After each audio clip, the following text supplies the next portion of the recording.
अध्यात्म उपनिषद में आप सभी का बहुत बहुत स्वागत है।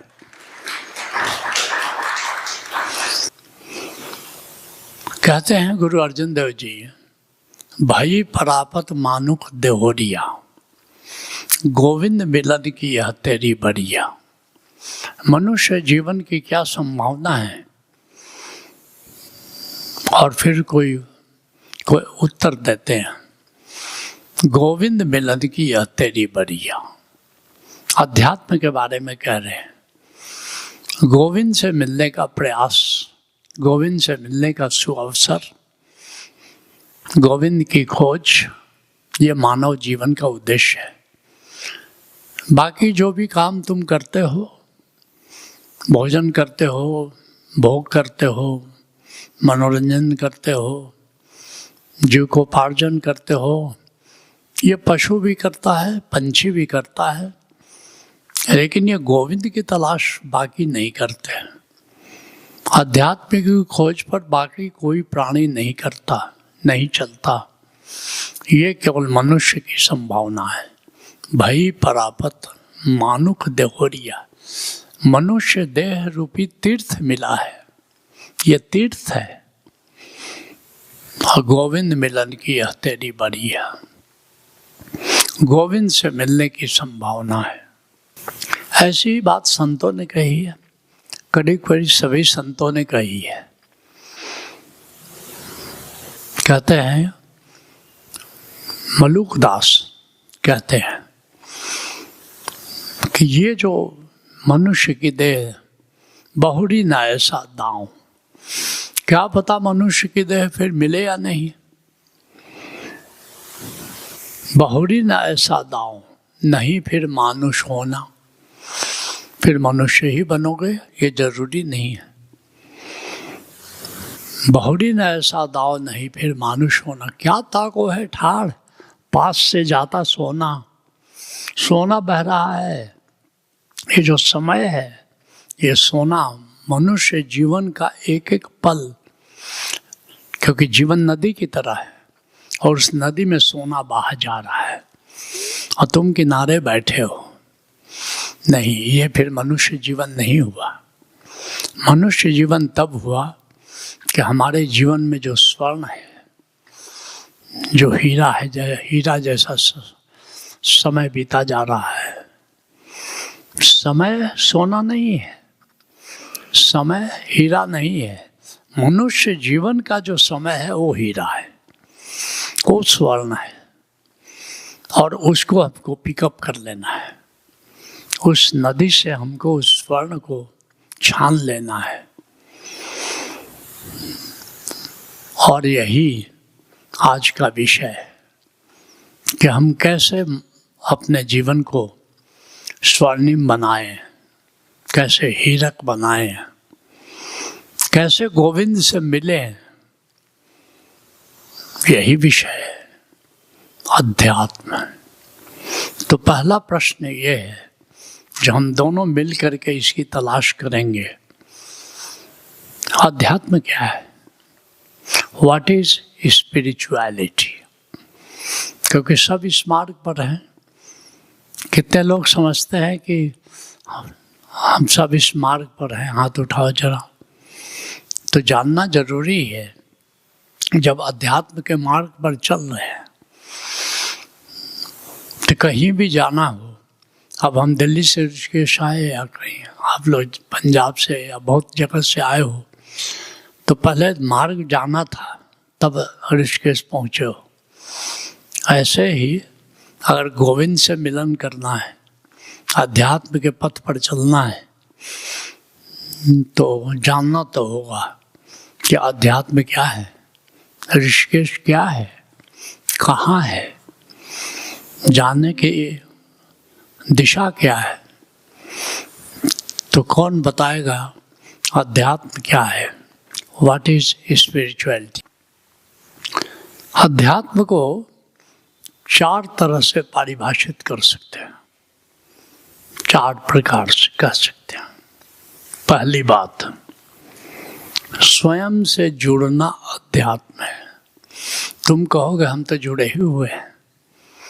स्वयं मतलब क्या? क्या ये हमारी आंखें? क्या हमारी नासिका? क्या हमारी देह? क्या हमारा हाथ? क्या ये पैर?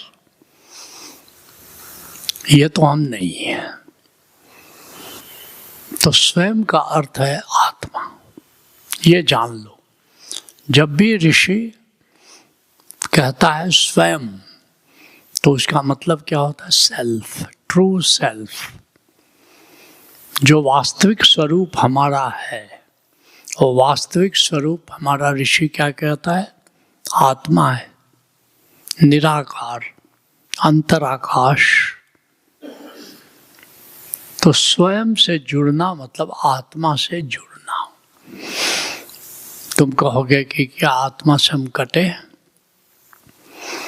निश्चित कटे। तुम्हारे पास हीरा है और पता ही नहीं है, तो तुम हीरा से कटे हो कि जुड़े हो? कटे हो। भीखा भूखा कोई नहीं। भीखा साहब महान संत हुए, देवरिया जिला यूपी में, वहाँ के बुरकुड़ा के। कहते हैं भीखा भूखा कोई नहीं, सबकी गठरी लाल, सबकी गठरी में रूबी है, लाल है, मणि है। गिरह खोल नहीं जानते ताते भाई कंगाल। तुम्हारे पास है लेकिन वो खोलना नहीं आता, तो किसी काम का नहीं है तुम्हारे लिए। फिर कैसे कहोगे मेरे पास है? नहीं कह सकते। तुम्हारा मकान है, तुमने बुक कर दिया ठेकेदार के पास, बिल्डर के पास, और उसकी चाबी तुम्हारे पास मिली ही नहीं। ठेकेदार कहता है जाओ हमारे केयर टेकर के पास जाओ, वहाँ से चाबी लो और अपने कमरे में जाओ, और तुम वहाँ गए ही नहीं। बिल्डर कौन है? परमात्मा है। केयर टेकर कौन है? गुरु है। और तुमको मेरा मकान है। अरे भाई, जब तक घुसे ही नहीं, अपने मकान में कभी गए ही नहीं, तो तुम्हारा मकान हुआ क्या? उस पर अधिकार तो तुम्हारा नहीं है। ठीक इसी तरह आत्मा या परमात्मा तक जब तक पहुँचे ही नहीं, जब तक जुड़े ही नहीं, तब तक तुम आत्मा से कटे हो। तो पहली इम्पॉर्टेंट बात है अध्यात्म के लिए, आत्मा से जुड़े। और दुर्भाग्य की बात है, 100 लोग अगर अध्यात्म के पथ पर चलते हैं, किसी ने घर छोड़ा, कोई जंगल गया, कोई गुफा में गया, कोई तीर्थ में गया, कोई गेरुआ कपड़ा पहन लिया, कोई और कोई कपड़ा, काला कपड़ा पहन लिया, और 99.9% ऐसे ही है। भेक बना लेने से क्या हुआ? कबीर साहब कहते हैं कि भगवा रंग रंगा लिया, इससे क्या हुआ? भगवा से रंगा लिया, जोगी कहलाने लगे। नहीं, दाढ़िया बढ़ा के जोगी हो गए बकरा। बहुत से लोग दाढ़ी बढ़ा लेते, तो बकरा भी बढ़ा लेता है दाढ़ी, तो सारे बकरे फिर योगी और संत हो गए। नहीं, इससे भेक के से कोई जोगी नहीं होता, भेक से सन्यासी नहीं होता। जटाजूट बांध लो। कितने लोगों ने जटाजूट बांध लिया, 9 फीट 10 फीट, कहते हम साधु हैं, हम संत हैं। नहीं, ये नहीं है। जो स्वयं से जुड़ता है वो योगी है, वो आध्यात्मिक है। या कम से कम स्वयं से जुड़ने की खोज इंटेंसिव हो, बाहरी वेशभूषा पर ज़्यादा ध्यान नहीं हो, आंतरिक खोज पर ज़्यादा ध्यान होना चाहिए। और जुड़ने के कई तरीके हैं, कई तरीके हैं, कई मार्ग हैं, कई साधन हैं। हाथ जैसे दरवाज़ा ऐसा है, मकान ऐसा है कि जिसके कई दरवाजे हैं। तो कोई किसी दरवाजे से घुस रहा है, कोई नाद के दरवाजे से घुस रहा है, कोई नूर के दरवाजे से घुस रहा है, कोई अमृत के दरवाजे से घुस रहा है, कोई आनंद के दरवाजे से घुस रहा है, कोई चैतन्य के दरवाजे से घुस रहा है। लेकिन भीतर जाने की हम तलाश नहीं करते। हम बाहर बाहर, आदत तो वही है, बाहर जीने की आदत है, तो बाहर बाहर मंडराते रहते हैं। ये 99.9% स्थिति है। और जो अध्यात्म के जगत में बड़े प्रसिद्ध लोग हैं, उनकी हालत ये है, बाकी को तो छोड़ ही दो, बाकी कथा पुराण। हमारे इकबाल साहब कहते हैं, ये उम्मत खुराफात में खो गई। ये उम्मत मतलब ये पूरी कौम, पूरी की पूरी कौम, पूरे भारतवर्ष की बात कर रहे हैं, जो सबसे ज़्यादा आध्यात्मिक देश। कथा रवायत में खो गई। कोई कथा कह रहा है, कोई पुराण कर रहा है, रवायत भी वही कहानियों के कहते हैं। ये उम्मत खुराफात में खो गई है, वो आध्यात्मिक लोग नहीं है। आध्यात्मिक कौन है? जो स्वयं से जुड़ता है, जो आत्मा से जुड़ता है। कितने लोग इस बात को समझ गए? Right, beautiful.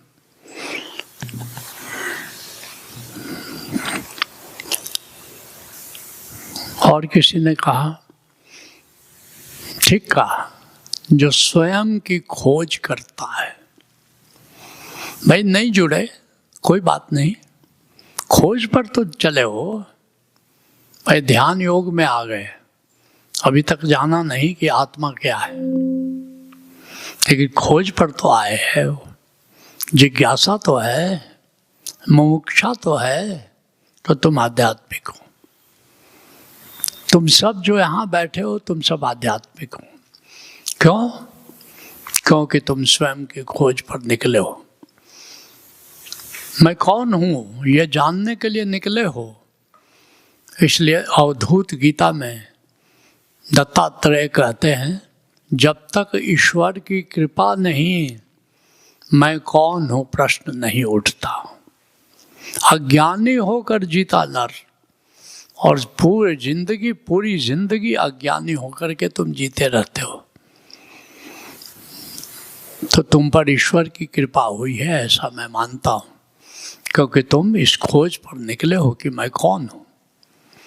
तो जो स्वयं की खोज करता है वो आध्यात्मिक है।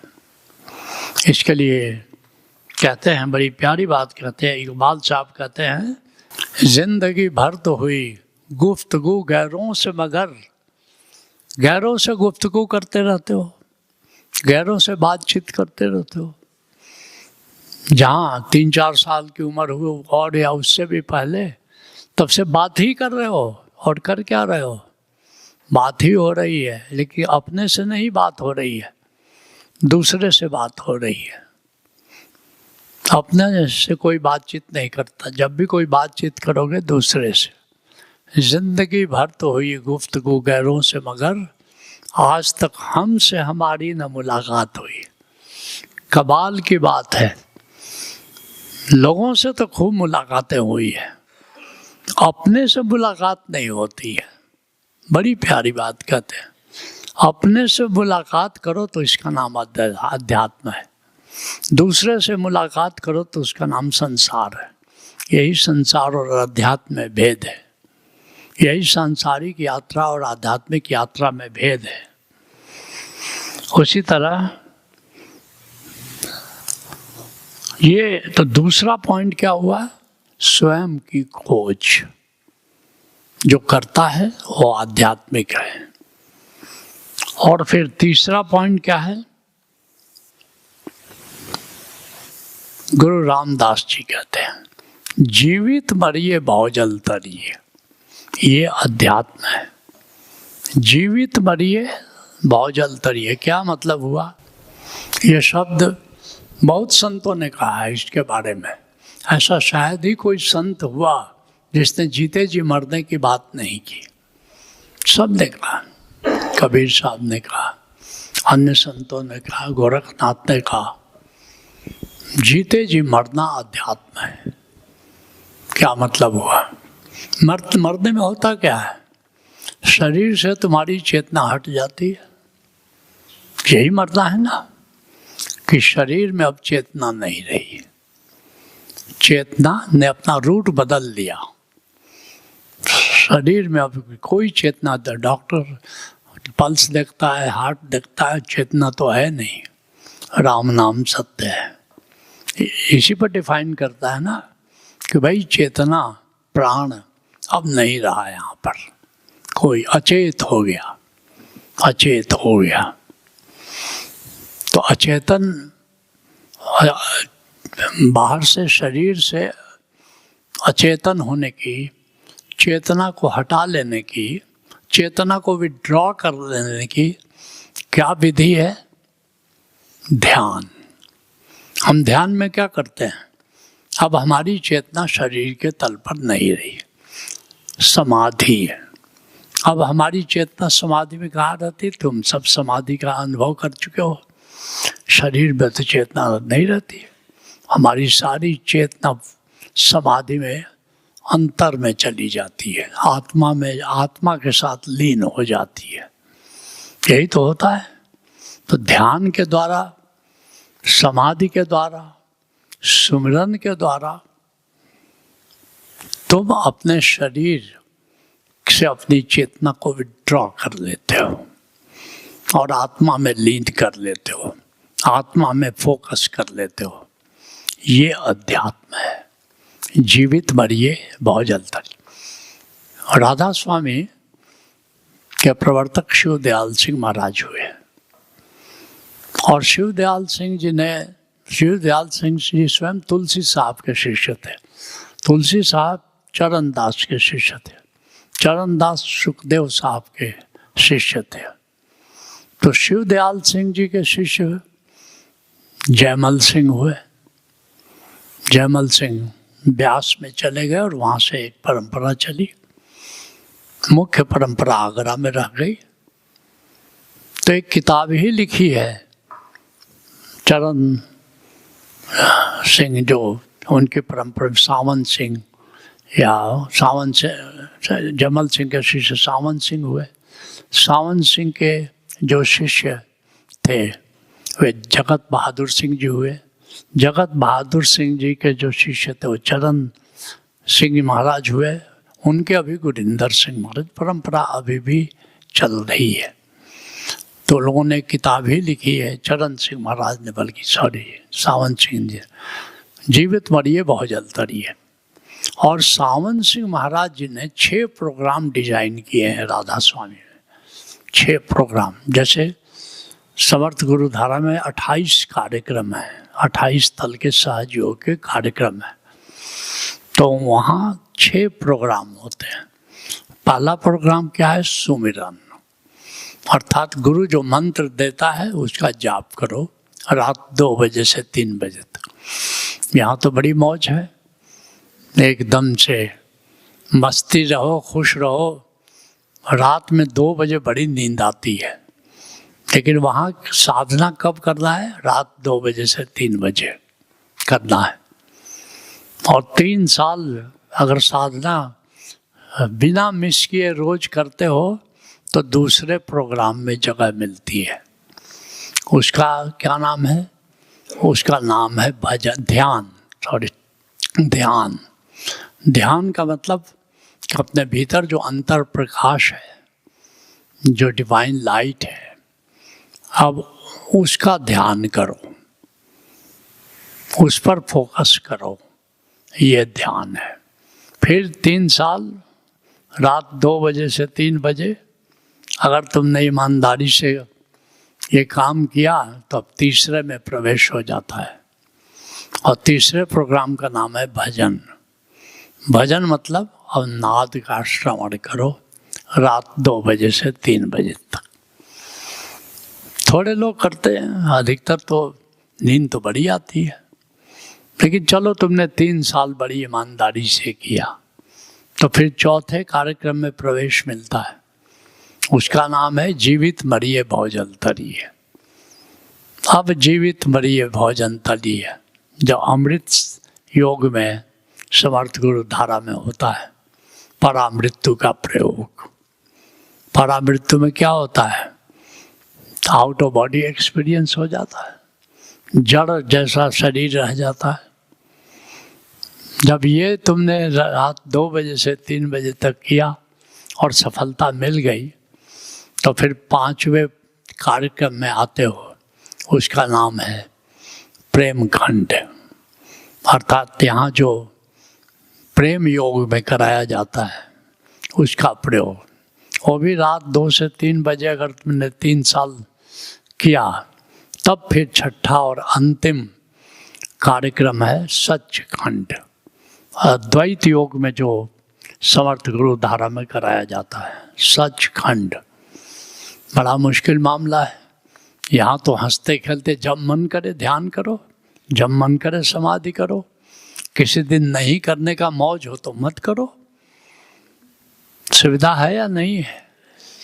हम लोग गोरखनाथ के चेले हैं, हंसीबा खेलीबा करीबा ध्यानम, हंसते खेलते अपना ध्यान करो, समाधि करो, सब करो, खाओ पियो, मजे से सो।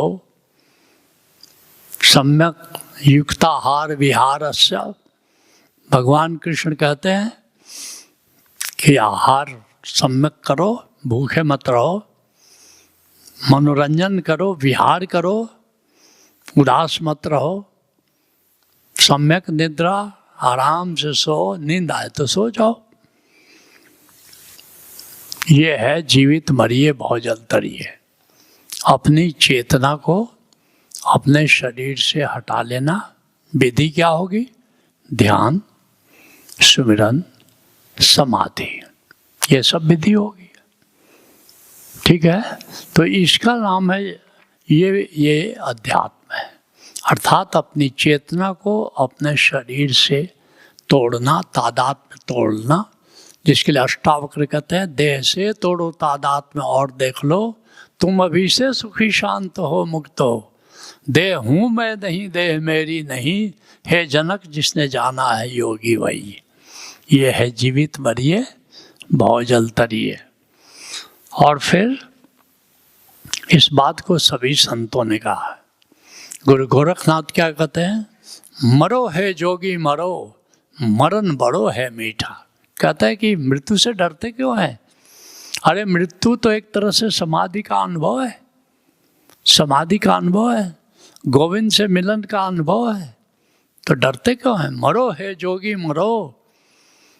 योगी पूछता है, शिष्य पूछता है, गुरुदेव ये क्या कर रहे हैं, मरने की बात कर रहे हैं, इतनी कड़वी बात क्यों कर रहे हैं?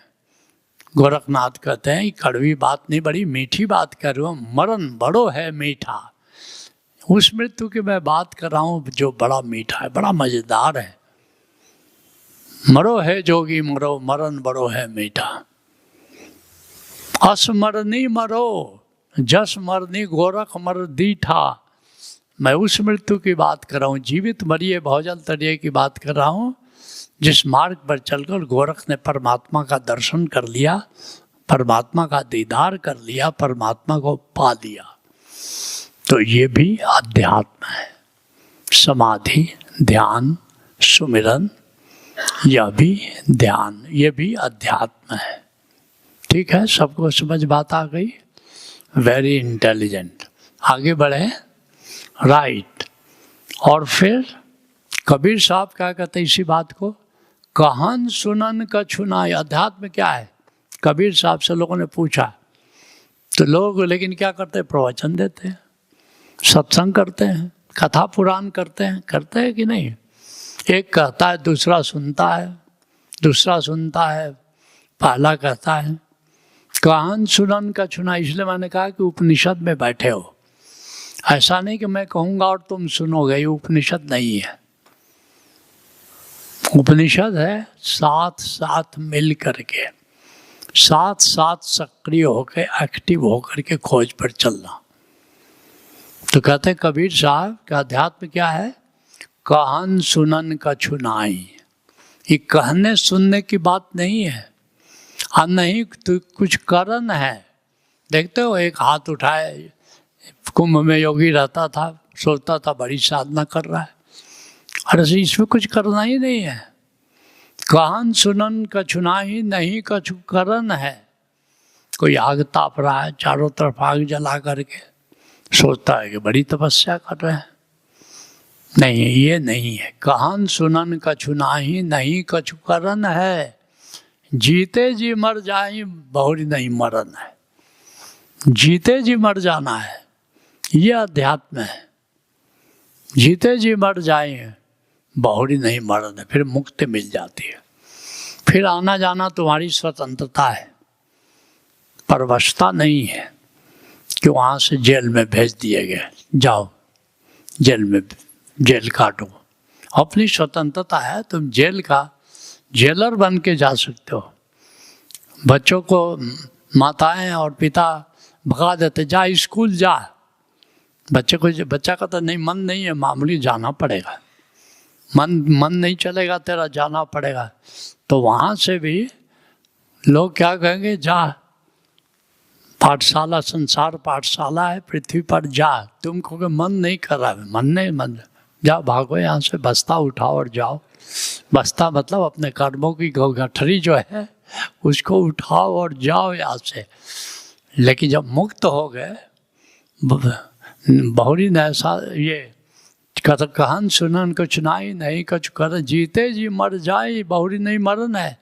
ये जीते जी नहीं मर जा ही होगा, तब जाके मुक्ति प्राप्त हो जाएगी।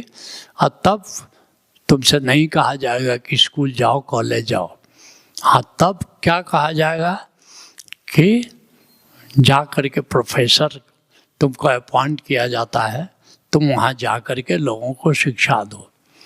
तो संत वेश में आ जाते हो, संत वेश में आ जाते हो।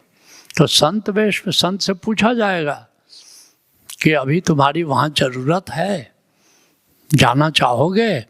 अगर तुम कहोगे कि हाँ जाना चाहेंगे, तब कहेगा कि ठीक है जाइए। भाई अपॉइंटमेंट आपको दिया गया, कोई ज़रूरी थोड़ा है कि आप अपॉइंटमेंट स्वीकार करो। ये आप पर निर्भर है कि अपॉइंटमेंट स्वीकार करे या नहीं करे। इसको मुक्ति कहते हैं। ऐसा नहीं कि आने नहीं आ सकते हैं, ये भी बंधन हो गया। तब तो मेरा मन है चले धरती पर देखें, तमाशा देखें।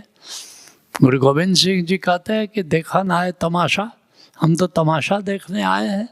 तो तुम सब भी तमाशा देखो। तुम लोग को मालूम नहीं, तुम लोगों में से बहुत लोग मुक्त हो पहले ही, लेकिन तमाशा देखने आए हो, गुरु के साथ लीला करने आए हो, गुरु के साथ मौज करने आए हो, तुम्हें पता ही नहीं। ऐसा, हाँ, ऐसा आना ठीक है, लेकिन जबरदस्ती आना ठीक नहीं है। तो इसको कहते हैं जीते जी जीवित मरिए बहुजल तरिए। और कबीर साहब का भी उत्तर बता दिया। तो ये अध्यात्म है। और फिर चौथा, ये बड़ा इम्पोर्टेंट पॉइंट है। ये जनक अष्टावक्र संवाद में जनक पूछते हैं कि अध्यात्म क्या है। अष्टावक्र कहते हैं अध्यात्म से तुम्हारा मतलब क्या है। Counter question. अष्टावक्र जनक संवाद अष्टावक्र संहिता है, उपनिषद है, याद रखना। एक तरफा मामला नहीं है। जनक और अष्टावक्र दोनों मिल करके खोज पर निकले हैं। तो अष्टावक्र कहते हैं कि अध्यात्म का तुम्हारा मतलब क्या है हुआ। तो क्या कह रहे हैं जनक, क्या कहते हैं, गुरुदेव मेरा मतलब है कथम ज्ञानम, ज्ञान कैसे हो, आत्मज्ञान कैसे हो।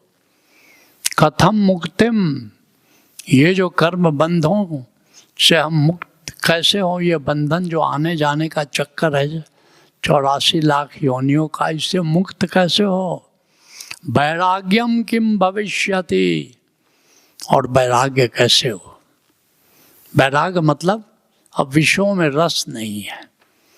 रस नहीं है, मिल जाता है तो खा लेते हैं, नहीं मिल जाता है तो नहीं खाते। रस नहीं है, न भोजन में रस है न भोग में रस है। लेकिन प्राप्त हो जाता है तो वो भी सही। सारे ऋषियों ने शादी ब्याह किया है या नहीं? सब किया, लेकिन रस नहीं था, उससे मुक्त थे, वो मुक्त थे। कथम ज्ञानम, तो ये ज्ञान, ये मुक्ति, ये वैराग्य, इसकी खोज का नाम अध्यात्म है। तो अगर ये 4 पॉइंट में से तुम कुछ कर रहे हो तब तो तुम आध्यात्मिक हो। अगर 4 पॉइंट में कुछ नहीं कर रहे हो, कुछ भी नहीं कर रहे हो, कोई 5वीं चीज कर रहे हो, तो सोचना संसार की बातें हैं, उससे अध्यात्म से कोई लेना देना नहीं है। गैरिक वस्त्र पढ़ लिया कि जटा बढ़ा लिया कि दाढ़ी बढ़ा लिया, वो अध्यात्म नहीं है। ठीक है, समझ गए सब? कोई प्रश्न तो नहीं है? सब लोग समझ गए? यही उपनिषद है।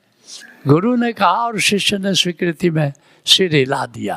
रेजोनेंस में एक प्रतिध्वनि, जिसको कहते हैं इको, जिसको कहते हैं, जैसे ओम बोलते और पहाड़ों से आवाज लौटती है ओम, ऐसे ही जब तुम्हारे भीतर वही रेजोनेंस करने लगे, इसका मतलब उपनिषद गठित हो रहा है। आगे बढ़े, राइट।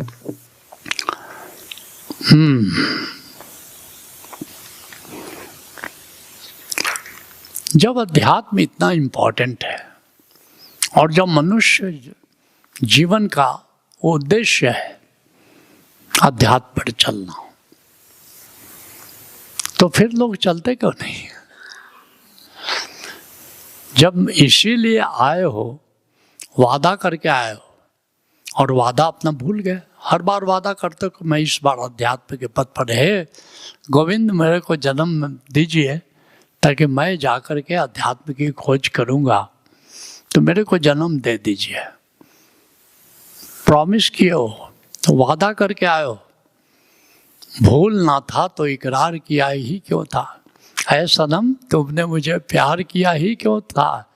सिर्फ 2-4 सवालात का मौका दे दो, हम तेरे शहर में आए हैं मुसाफिर की तरह।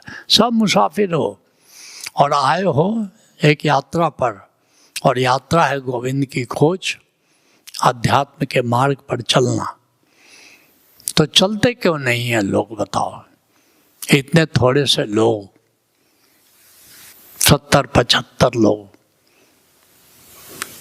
ऋषिकेश में है, बाकी लोग क्यों नहीं है? इतना ये उपनिषद बह रहा है, ये दोबारा नहीं निकलेगा, ये बस हो गया। जो हो रहा है वो हो रहा है, अब दोबारा ये रिपीट नहीं होगा। न पहले हुआ है न बाद में रिपीट हुआ। तो लोग चलते क्यों नहीं है? 7 अरब लोग हैं, 700 करोड़ लोग इस दुनिया में हैं, और इस 700 करोड़ लोगों में कितने लोग चलते हैं? 7 लाख मुश्किल से चलते हैं। हो गया, 7 लाख चलते हैं। चलो मैंने मान लिया 7 करोड़ चलते हैं, हमें बढ़ाने में संख्या क्या ऐतराज है? 7 करोड़ चलते हैं, 700 करोड़ में से 7 करोड़ 0.01 या ऐसा ही कुछ होगा आंकड़ा।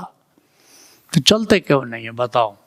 मुख्य रूप से 10 पॉइंट हैं जिसके कारण लोग नहीं चलते। इसलिए ये जानना जरूरी है कि कहाँ तुम रुक सकते हो, कहाँ तुम भटक सकते हो। अध्यात्म के मार्ग पर अधिकतर लोग तो चलते ही नहीं है, और जो चलते हैं वो भी बीच में अटक जाते हैं या भटक जाते हैं, और उसके कारण छोड़ देते हैं। चाइनीज कहावत है, 100 चलते हैं तो 1 पहुंचता है। क्यों? बीच में अटकाव है, बीच में भटकाव। पहले तो चलते ही नहीं, चलते ही नहीं। 99% लोग तो चलते ही नहीं। जो 1% चलते हैं वे भी बीच में रुक जाते हैं। तो 10 पॉइंट ये बड़े मुख्य है, इसको ठीक से समझ लेना ताकि वो दुर्गति तुम्हारे साथ नहीं हो। पहला पॉइंट क्या है? सुनो, बच्चन ने बराबर बढ़िया से परिभाषित किया है कि लोग क्यों नहीं चलते।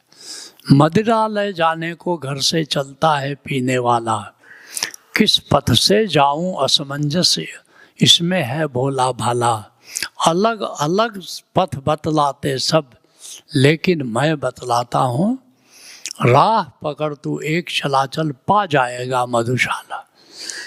किस मार्ग से चले कहाँ जाएं, अलग अलग पथ बतलाते सब। ईसाइयत अलग मार्ग बताती है, हिंदुइज्म और हिंदुइज्म में भी नाना प्रकार के मत। इस्लाम अलग मार्ग बताता है, जैन अलग मार्ग, बौद्ध अलग मार्ग, और एक एक धर्म में भी अलग अलग मार्ग। कहते अलग अलग पथ बतलाते सब, इसलिए बंदा कंफ्यूज रहता है कि चले तो किस मार्ग से चले। बच्चन बड़ी प्यारी से एक बंदा मेरे पास आया, कहा कि किस पथ से जाए।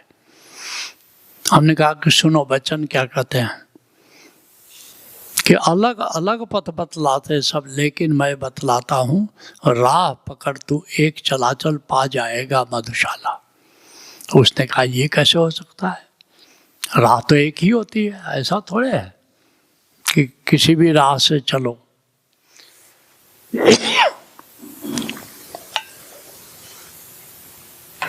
हमने कहा कि तुम मेरे घर में किस दिशा से आए हो, तो बोला कि आपका पूरब पड़ता था, मेरा घर पश्चिम पड़ता था। तो हम वहाँ से चल करके पूरब दिशा से आए हैं। हम कि अभी जब जाओगे तो मेरा दरवाज़ा किस दिशा में है, तो बोला आपका दरवाज़ा दक्षिण दिशा में है। हमने तुम्हें तो दक्षिण जाना पड़ेगा, बोला हाँ। फिर थोड़ी देर दक्षिण जाने के बाद फिर उत्तर जाना पड़ेगा तुमको, बोला हाँ मैं बिलासपुर में था, बोला जाना पड़ेगा क्योंकि अरपा नदी में पुल जो है वो बहुत दूर है। बोला वहाँ से फिर मुड़ोगे तो किस दिशा में चलोगे, तो उसने बताया उनके फिर अपने घर जाने के लिए किस दिशा में चले गए, बोला हाँ पश्चिम दिशा में जाएंगे। अब कि देखा कि नहीं तुमने, तुम अपने घर जाने के लिए भी पहले पूरब गए, फिर दक्षिण गए, फिर किधर गए, फिर पश्चिम, अंत में घर पहुँचेगा कि नहीं। बोले हाँ पहुँच जाएगा, वही तो कहा जा रहा है, तुम चलो तो सही, चलो रास्ते में कहीं न कहीं लोग बतलाते चलेंगे। एक साधु के पास एक व्यक्ति गया, वहाँ सत्संग होते होते रात हो गई। अब उसका गांव जंगल से दूर था, तो साधु ने कहा ठीक है अब जाओ, हो गया सत्संग काफ़ी हो गया। बोला कि कैसे जाएं, और जंगल से मार्ग गुजरता और अंधेरा है। साधु ने कहा कि लालटेन ले जाओ। लालटेन लेके चला, तो कहा कि लालटेन की रोशनी तो थोड़ी दूर जाती है, आगे तो अंधेरा ही अंधेरा है। कहा कि मूर्ख, लालटेन लेके चलो, जैसे जैसे चलोगे लालटेन की रोशनी भी आगे बढ़ती जाएगी, रास्ता दिखाती चली जाएगी। तो तुम चलो, पहली बात ये मत सोचो कि किस मार्ग से जाए, जो मार्ग तुमको मंदिर सूझता है, मस्जिद सुनता है। मैंने तो अपनी मौज में अपना सर झुका दिया, अब खुदा मालूम कि वो काबा था कि बुत खाना था। किसी मार्ग से तुम चलो, चलना जरूरी है। एक बात पक्की है कि अगर रुके रहोगे तो मंजिल नहीं मिलेगी, ये बात तो तय है या नहीं। मंजिल पाने के लिए तुमको चलना पड़ेगा, इसलिए तुम चलो, राह पकड़ तू एक चला चल पा जाएगा मधुशाला। तो ये पहली इम्पोर्टेंट बात है कि अध्यात्म में जो मार्ग तुमको सूझता है इमीडिएट उस मार्ग से तुम चल पड़ो, और मन में सोचो कि जब तक मंजिल मिलती नहीं हम चलते रहेंगे। जो एक पहुंचते हैं वे ऐसे लोग हैं जो चलते रहे हैं। मैं भी 16 साल सक्रिय ध्यान सुबह और कुंडलनी ध्यान शाम, रोज 1 घंटा सवेरे, रोज 1 घंटा एक शाम, और 16 साल करने के बाद पता चला कि हम तो कहीं पहुँचे ही नहीं। अब छोड़ो, ये मेरा मार्ग नहीं है। और सारा किताबें, ओशो की किताबें, ओशो का कैसेट बांध के गठरी मोटरी कार की डिक्की में रखा, कहा कि सवेरे अरपा नदी के जल में डुबा देना, अध्यात्म छोड़ देना। लेकिन एक रोशनी मिली, गुरु नानक देव जी प्रकट हुए और उन्होंने ओंकार का ज्ञान दे दिया। देखा कि नहीं, अरे तुम ही नहीं चलते हो, तुम्हारे साथ अस्तित्व भी चलता है, परमात्मा भी चलता है, कोई न कोई मार्ग देता है, कोई न कोई सहयोगी भेजता है। तुम चलना तो शुरू करो, चलने में कोताही मत करो। ये पहला पॉइंट है, राइट। दूसरा, चीनी कहावत है कि 100 चलते हैं तो कोई एक पहुंचता है। जानते हो क्यों? इसलिए नहीं कि रास्ता कठिन है, बल्कि कोई प्रलोभन रास्ते में आ जाता है। एक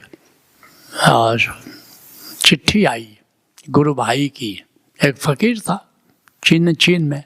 चिट्ठी आई कि मेरा कोई चेला योग्य नहीं है उत्तराधिकारी बनने के लिए, तो आप अपने यहाँ से एक चेला भेज दो योग्य हो जो मेरा उत्तराधिकारी बने।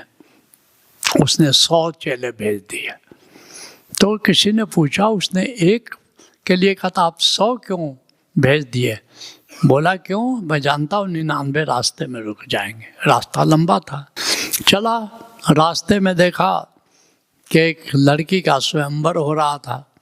बोला लड़की तो बड़ी सुंदर है, माला अगर मेरे गले में डाल दे तो काहे को वो जाना दूर और चेला बनने के लिए।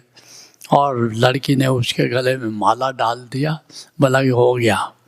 आगे चला, एक बोला कि मेरा कोई संतान नहीं है, तुम बड़े अच्छे दिव्य दिखाई पड़ते हो, तो तुम ही को सारी प्रॉपर्टी दे देना चाहता हूँ। बोला कि ये ठीक है, कहाँ जाओ उधर झोपड़ी में रहने के लिए। बता, वो भी रुक गया। ऐसे करके 100 में 99 रुक गए, एक बंदा पहुंचा। तो उसने पूछा कि अच्छा, इतना तुम पर विश्वास था कि गुरु ने एक ही चेला भेजा? तो बोला नहीं, भेजा तो 100 था, पहुंचे केवल हम बाकी रास्ते के प्रलोभनों में रह गए, रास्ते में रह गए। इसलिए कहावत तब से बन गई 100 चलते हैं तो एक पहुंचता है। क्यों? अटकाव है और भटकाव है। इन अटकाव भटकाव को तुमको रुकना नहीं है, आगे बढ़ते चले जाना है, बढ़ते चले जाना है। मेरे साथ भी हुआ बागेश्वर में। ये बागेश्वर बाबा वाला बागेश्वर नहीं, सरयू नदी के तट पर बागेश्वर है। वहाँ एक कौलेश्वर गिरी महाराज थे, तो आधा बागेश्वर उन्हीं के पास था। हमारे साथ पायलट बाबा थे। तो पायलट बाबा से उसने कहा कि अब 100 साल मेरी उम्र हो गई, पके आम की तरह अब टपके तब टपके, तो एक योग्य हमको शिष्य दीजिए जिसको मैं अपना उत्तराधिकारी घोषित कर दूं। तो उन्होंने मेरा नाम प्रपोज किया कि ये योग्य हैं, जितना हमारा ग्रुप है ये सर्वाधिक योग्य है। तो उसने कुछ प्रश्न पूछे। अब ओशो का सन्यासी प्रश्नोत्तर में तो उस्ताद होता ही है, उनके हर प्रश्न का मैंने सही उत्तर दे दिया। कौलेश्वर गिरी ने कहा कि ये चेला ठीक है, इसको मैं उत्तराधिकारी बनाना चाहता हूँ। पायलट बाबा ने मुझसे पूछा, मैंने पूछा, उन्होंने कहा कि भगवान आधा बागेश्वर इसी का है प्रॉपर्टी, इतनी बड़ी प्रॉपर्टी किसी संत के पास नहीं है, बड़ा सुंदर सुनहरा अवसर है, आप इसकी गद्दी पर बैठ जाइए। हमने की बाबा, ये हिमालय की यात्रा, ये संतों के पास जाना और आना, ये पिंडारी ग्लेशियर, सुंदर ढूंगा ग्लेशियर की यात्रा, ये मैं कर रहा हूँ क्या इसीलिए कि मुझे कहीं प्रॉपर्टी मिल जाए? क्या मेरा यही उद्देश्य है मानव जीवन का कि कहीं प्रॉपर्टी मिल जाए? मैं तो रुकने वाला नहीं है, मैं नहीं रुका। लेकिन प्रलोभन बड़ा था। मुझे सटोरी हुई, कुंडलनी जागरण हुआ। तब तक ऑस्ट्रेलिया से लोग आए, बोला कि बहुत बड़ा आश्रम हम लोगों ने बनाया है, लेकिन कोई संत नहीं मिल रहा है। पायलट बाबा से कहा कि कोई संत दे दीजिए। तो उन्होंने कहा कि अभी अभी सटोरी घटित हुई है, ऊर्जा के रिस्पेक्ट में एनलाइटनमेंट घटित हुआ है। 89 की बात कर रहे हैं, 89 जनवरी इलाहाबाद की से, ये इनसे प्रार्थना करिए, इनको ले जाइए। उन लोगों ने वर्णन किया और ऑस्ट्रेलिया में ऐसा आश्रम बनाया, ऐसा अवसर। मेरा मन हो थोड़ा सा कहा कि ये तो बड़ा अच्छा अवसर है, वो ठीक है, चलो ऑस्ट्रेलिया चलते हैं। सूफी बाबा भी वहाँ विद्यमान थे कैंप में, एक टेंट में। रात में उनकी केयर टेकर मुन्नी आई, उसने जगाया, डॉक्टर साहब उठिए। उनकी क्या बात है, बाबा की तबीयत ठीक है? हाँ बाबा की तबीयत ठीक है, आपको बुला रहे हैं। तो मैं रात पूछा, वहाँ गया कि बाबा क्या बात है, रात के 2 बजे बुलाया। हमने कि सुनो जी, औरत, दौलत, शोहरत 3 बाधाएं हैं, और एक बात याद रखना, इसमें शोहरत सबसे बड़ी बाधा है। औरत से निकल सकते हो, दौलत से निकल सकते हो, क्योंकि वो जानते थे कि दौलत से निकल चुका हूँ वहाँ कौलेश्वर गिरी के पास, लेकिन शोहरत में फंस सकते हो। समझ गए तुम? हम क्या, हाँ बाबा, अब जाओ। अब रात को नींद तो गायब हो गई मेरी। वो सुबह आए सब ऑस्ट्रेलियन, बोला कि वो वीसा के लिए ये करना है, ये फॉर्म भरना है। हमने कहा मुझे जाना नहीं है। पायलट बाबा के पास वो लोग गए कि बंदा कल तक राजी था, अब तो जा ही नहीं रहा। पायलट बाबा ने मुझे बुलाया, कहा क्यों भगवान, बड़ा अच्छा अवसर है और इतना बड़ा आश्रम बनाया, ऑस्ट्रेलिया पूरा आपका है। हमने कहा कि बाबा, सूफी बाबा ने रात को बुला करके सब गड़बड़ कर दिया बाबा। उनका इशारा था कि शोहरत में, हम भी ऑस्ट्रेलिया क्यों जा रहे हैं, शोहरत के लिए जा रहे हैं ना, और किस लिए जा रहे हैं, मुझे नहीं जाना। तो ये अटकाव और भटकाव रास्ते में मिलता है, इसमें नहीं फंसना है, इससे निकल जाना है आगे। 100 चलते हैं तो 1 पहुंचता है। तीसरा पॉइंट क्या है, लोग एक्सट्रोवर्ट हैं, कामना में फंसे रहते हैं, इंट्रोवर्ट नहीं होते, कामना के दलदल में लोग फंस जाते हैं। और पूछा जनक ने कि क्यों फंस जाते हैं, क्या बात है, हमको कौन रोकता है अध्यात्म पर चलने से, कौन रोकता है ज्ञान और मुक्ति और वैराग्य प्राप्त करने से? कहते हे जनक, कामना जैसी व्याधि नहीं और निष्कामना सी समाधि नहीं। नाना प्रकार की कामनाएं, बुद्ध कहते तृष्णा दुष्पूर है। एक तृष्णा नहीं है, तृष्णा न जीर्णा वयमेव वो जीर्णा, तृष्णा कभी पुरानी नहीं पड़ती, तृष्णा पूरी करते करते हम ही जीर्ण शीर्ण हो जाते हैं। तो कामना के दलदल से निकलना है। कामना के कारण, छोटी मोटी कामनाओं के कारण तुम अध्यात्म के मार्ग को मत त्यागो, मत त्यागो। कामना पूरा करो, इच्छा पूरी करो, लेकिन उसके दलदल में फंसो नहीं, आगे बढ़ जाओ कामना से आगे। और क्या है, चौथा पॉइंट क्या है, मैस्लो कहता है जीवन की 7 आवश्यकताएं। फिजिकल नीड्स है, रोटी कपड़ा मकान चाहिए। सेक्स नीड्स है, सबको एक उम्र आने पर बायोलॉजिकल नीड है। सिक्योरिटी एंड सेफ्टी नीड है, सुरक्षा सबको चाहिए। लव नीड्स है, सबको प्रेम चाहिए, हर व्यक्ति प्रेम पाना चाहता है, देना चाहता है। बिलोंगिंगनेस नीड्स है 5वां, कोई तो हो अपना जिसको गांव कह सकूं, कोई अपना होना चाहिए। कहने को कोई हमारा है तभी तक जीवन प्यारा है, याद रखना, कोई अपना होना चाहिए। उसमें फंस जाते हो, उसको पूरा करो लेकिन आगे बढ़ जाओ।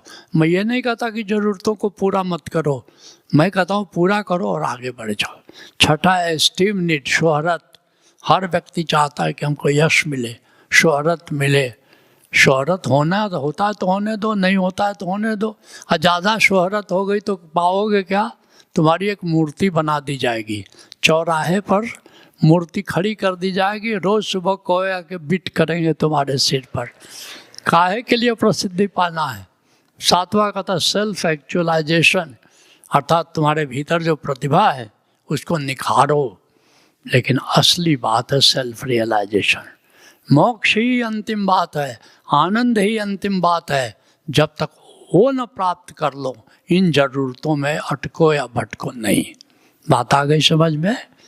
राइट। आगे क्या है, 5वां पॉइंट क्या है, अत्यंत प्रतिभाशाली लोग ही अध्यात्म के मार्ग पर चलते हैं। और मैं उसी को प्रतिभाशाली मानता हूँ जो अध्यात्म के मार्ग पर चलना जारी रखता है। कबीर साहब को मैं सबसे ज़्यादा प्रतिभाशाली मानता हूँ। बेपढ़ा लिखा आदमी, सोचने की बात है, कलम पकड़ी नहीं, स्याही से पाला पड़ा नहीं, कागज को छुआ नहीं, परम ज्ञान को उपलब्ध होने तक और चलता रहा और पार उतर गया। तो कौन प्रतिभाशाली है? कबीर प्रतिभाशाली है कि अडानी और अंबानी प्रतिभाशाली है? कौन प्रतिभाशाली है? कबीर प्रतिभाशाली है। प्रतिभाशाली वही है जो अध्यात्म के मार्ग पर चलना जारी रखता है। और फिर छठा पॉइंट क्या है? सत्संग सुलभ नहीं होता संसार में, बड़ा मुश्किल है, सत्संग नहीं मिलता। तुलसीदास कहते कि बिन सत्संग विवेक न होई, राम कृपा बिन सुलभ न सोई। सत्संग करते रहो, जहाँ भी संत मिले वहाँ जाओ। गुरु मिलने के बाद भी संतों से मिलना बंद मत करो, बंद मत करो। मैं खुद जाता हूँ जहाँ पता चलता है कि संत है तो जाओ। ओशो मेरे गुरु रहे, लेकिन उसके बाद भी कम से कम मैं 100 संतों से मिला, और कुछ मिला ही, कुछ लोग दिया। सूफी बाबा शाह कलंदर ने दिया, त्रिलोक बाबा ने दिया, बाबा भजन ब्रह्मचारी ने दिया, पायलट बाबा ने दिया। बहुत जगह चलना जारी रखे। अभी भी जाता हूँ, ऐसा नहीं कि एनलाइटन होने के बाद संतों के पास जाना। अभी थोड़ा दिन पहले तुमने सुना होगा, अभी कालिदास बाबा के पास गए, बड़ी अच्छी संग रही, बड़ा अच्छा प्यारा। संतों से मिल के खुशी होती है। ऐसा नहीं कि तुम कुछ पाने के लिए या कुछ चाहते हो, संतों से मिलने से खुशी होती है। कहते हैं, तुलसीदास जी कहते हैं कि ये जिसको कहते हैं नहीं दरिद्र सम जग दुख जग माही, और संत मिलन सम सुख कछु नाही। दरिद्रता से बड़ा दुख नहीं और संतों से मिलने से बराबर कोई सुख नहीं। दो संत मिलते हैं तो कितनी खुश होते हैं दोनों, इसकी कल्पना नहीं कर सकते। कल्पना नहीं कि मिलो, संतों से मिलो। मैं तुमको रोकता नहीं हूँ, मैं कहता जहाँ संत है जाके मिलो, 5 मिनट बैठो, 5 मिनट बैठो, 10 मिनट बैठो, जो कहता है उसको ध्यान से सुनो। और फिर कबीर साहब भी कहते हैं कि विवेक से चलो, विवेक को जिंदा रखो। भंवर जाल बगुजाल है, बूढ़े बहुत अचेत, कहा कबीर तिन बाचिए जिनके हृदय विवेक। नहीं तो फंस जाओगे, गाड़ी फंस जाएगी। एक संत के पास गए, उत्तमपुरी महाराज नाम था, हिमालय में रहते थे, नाहन में रहते थे। उनकी शिष्या एक थी मीरापुरी, जो उनका नाम था। मैंने मीरापुरी से पूछा कि आप संत हो, आपको ब्रह्म ज्ञान हुआ? बोला नहीं हुआ। हमने कि कोई आपकी नज़र में कोई संत मिला? बोला मेरे गुरु को ब्रह्म ज्ञान है। हम कहाँ गुरु रहते हैं? तो बोले नाहन रहते हैं। उनकी चलो चलते हैं। उनसे मैंने पूछा आपको ब्रह्म ज्ञान है बाबा? तो बोले कि हाँ है। तुमको चाहिए? हम क्या हाँ चाहिए। तो बोले मेरे 3 शर्तें हैं, हमकी बताइए। हाँ तो मैं कभी कामाख्या देवी, मेरी कुल देवी है, वहाँ गया नहीं, मेरे को ले चलो। हम नाहन से कामाख्या गुवाहाटी के में। हमने कहा मैं पूरा करने को राजी हूँ। दूसरी बताइए। बोला मैं समुद्र कभी नहीं नहाया हूँ समुद्र में, क्योंकि नाहन के पास कोई समुद्र है ही नहीं, कि मेरे को समुद्र में नहलाओ। हमने वो भी पूरा किया। और बताइए। बल्कि मैं हवाई जहाज़ पर कभी चढ़ा नहीं, मेरे को हवाई जहाज़ पर चढ़ाओ। हमने पूरा किया, डन।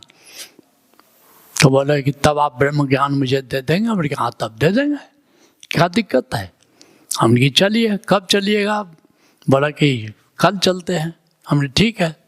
एक मित्र मेरे दिल्ली में रहते थे, पंडित पी ठाकुर, कहा कि आप बुक करो यहाँ से वहाँ कलकत्ता जाने का, दिल्ली से कलकत्ता चलो, वहाँ दीघा में समुद्र में स्नान करना है, वहाँ से मुझे गुवाहाटी हवाई जहाज़ से जाना है, और मेरे साथ 2 लोग और हैं, इनका भी टिकट कटाओ। और सब करा करके, और मैं कल दिल्ली पहुँच रहा हूँ, और यात्रा के लिए तुम भी चलो। मेरे परम भक्त थे, परम प्रिय थे, उन्होंने सारा इंतजाम किया, लेके चले दिल्ली से फिर कलकत्ता, कलकत्ता से दीघा। उनको नहलाया, कहा कि बाबा आपकी पहली शर्त मैंने पूरी कर दी? कहा कि हाँ कर दिया, मैं खुश हूँ। उनकी चलिए अब हवाई जहाज़ से आपको गुवाहाटी ले चलता हूँ। गुवाहाटी ले गया, कहा कि बाबा आपकी दूसरी शर्त पूरी हो गई? उनके हाँ आप चलिए अब कामाख्या ले चलता हूँ। कामाख्या मंदिर में ले जाकर उनको दर्शन कराया।